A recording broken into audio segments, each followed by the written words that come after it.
ଆପଣମାନେ ଦେଖିଛନ୍ତି ମର୍ଣ୍ଣିଂ ୱାକ୍ରେ ଗଲାବେଳେ କିଛି ଲୋକ ହାତରେ ଗୋଟେ ବାଡ଼ି ଆଉ ଅଣ୍ଟାରେ ଗୋଟେ ଜରି ରଖିଥିବେ, ଦେଖିଛନ୍ତି?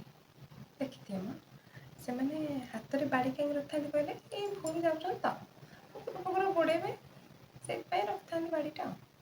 ହେଲେ ଅଣ୍ଟାରେ ଯେଉଁ ଜରି ରଖିଥାନ୍ତି ସେଇଟା କାହିଁକି ରଖିଥାନ୍ତି କହିଲେ? ଫୁଲ ଚୋରି ପାଇଁ।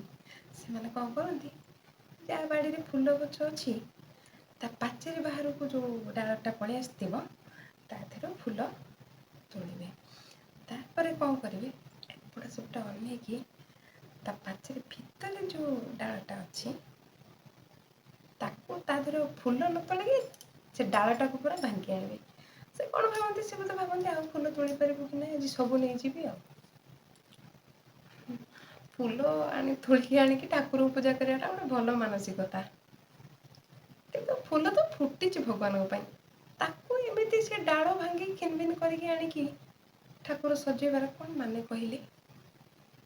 ଆପଣ ଗୋଟିଏ ପଟରେ ମାନେ ଚୋରି କରୁଛନ୍ତି, ଆଉ ଗୋଟେ ପଟରେ ଅର୍ପଣ କରୁଛନ୍ତି, ଏଇଟା କ'ଣ ଭଗବାନ ଗ୍ରହଣ କରିବେ? ମୁଁ ଭାବୁଛି କେବେ ନୁହେଁ। ଆପଣ ଆଉ ଗୋଟେ କଥା ଭାବୁନାହାନ୍ତି, ସକାଳୁ ଉଠିକି ସେ ଲୋକଟି ଯେତେବେଳେ ଦେଖିବ ଯେ ତା ଗଛ ଡାଳ ଏମିତି ସବୁ ତଳେ ପଡ଼ିଛି, ତାକୁ କେମିତି ଲାଗିବ କହିଲେ? ଆପଣ ସେଇ ଜାଗାରେ ନିଜେ ରହିକି ଦେଖନ୍ତୁ ତ, କ'ଣ ଲାଗୁଛି ଆପଣଙ୍କୁ? ସେ କ'ଣ କେବେ ଭାବିବ, ଯାହା ହଉ ଏ ଲୋକଟି ଫୁଲ ଗଛ ଲୋକଙ୍କର ଫୁଲ ନେଇଯାଇଛି, ଠାକୁରଙ୍କୁ ଏମିତି ମାନେ ଡାଳମାଳ ଭାଙ୍ଗି ଯେତେବେଳେ ଠାକୁରଙ୍କୁ ସଜେଇଛି ମାନେ ତାକୁ ବହୁତ ଭଗବାନ ଆଶୀର୍ବାଦ ଦିଅନ୍ତି କଥା ଭାବିବ? ଆପଣ ଏମିତି ଭାବିଥାନ୍ତେ କି? କେବେ ନୁହେଁ। ଛାଡ଼ନ୍ତୁ ସେ କଥା, ଯାହା ତ ହେଲାଣି। ଆଉ ଗୋଟେ କଥା ଜାଣିଛନ୍ତି, କିଛି ଲୋକ କ'ଣ କହିବେ କହିଲେ? କହିବେ ଆମେ କାହା ବାଡ଼ିରୁ ଫୁଲ ଆଣୁନି ମ, ଆମେ କିଣି ଆଣୁ। ଆରେ କିଣି ଆଣିଲେ କ'ଣ ହବ? ଆପଣଙ୍କର ଯେଉଁ କିଣିକି ଆଣିଲେ ସେଥିରେ କ'ଣ ଆପଣଙ୍କ ଶ୍ରଦ୍ଧା ଆଉ ଭକ୍ତି ମିଶିଛି? ସେ ବିଜନେସ୍ ପର୍ପଜ୍ରେ ହେଲେ ବି ଗଛ ଲଗେଇଲେ ବି ସେଥିରେ ପାଣି ଯେଉଁ ଯିଏ ଦେଇଛି, ସେ ଯେଉଁ ଫୁଲ ଗଛକୁ ଯିଏ ବଡ଼ କରିଛି, ଶ୍ରେୟ ତ ତାକୁ ହିଁ ଯାଉଛି ନା।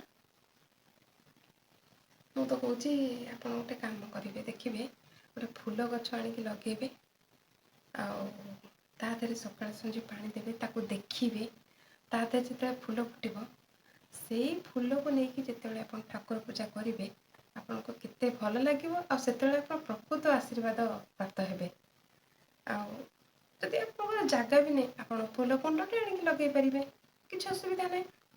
ଆପଣଙ୍କୁ ଦେଖିକି ଆପଣଙ୍କ ପଡ଼ୋଶୀମାନେ ବି ଫୁଲ ଗଛ ଲଗେଇବେ, ଆଉ ୟା ଦ୍ୱାରା ଆମ ପରିବେଶ ବି ଖୁବ୍ ସୁନ୍ଦର ହେବ, ଆମ ମାନସିକତା ବି ସୁନ୍ଦର ହେବ।